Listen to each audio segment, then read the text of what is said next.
বীরপাড়া রাজ্য সাধারণ হাসপাতালে আউটডোরে দুজন চিকিৎসকের রোগী দেখার কথা, কিন্তু মঙ্গলবার বেলা 12টা থেকে দুপুর 1টা পর্যন্ত মাত্র একজন চিকিৎসক আউটডোরে উপস্থিত ছিলেন।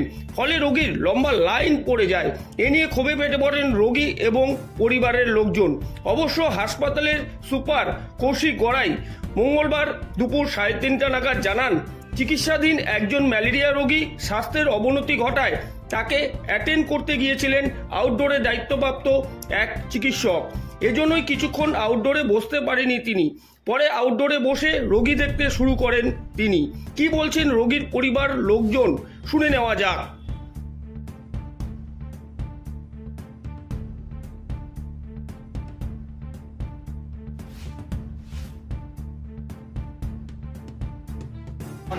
লাইনে দাঁড়িয়ে আছি, তার মধ্যে তো একটা তো ডাক্তার যেতে পারছে না, লাইনের কোনো ঠিক ঠিকানা নেই, ডাক্তার নেই, কি আর করা যাবে? চলছে হ্যান্ডমেন্ট, ডাক্তার নেই, একটা ডাক্তার আছে, নতুন কেস নয়, এত পেশেন্ট দেখতেই পাচ্ছেন। দুটো জায়গায় একটা ডাক্তার আছে। একটা ডাক্তার। আপনার নাম? আমার নাম কমান দাস, বাড়ি?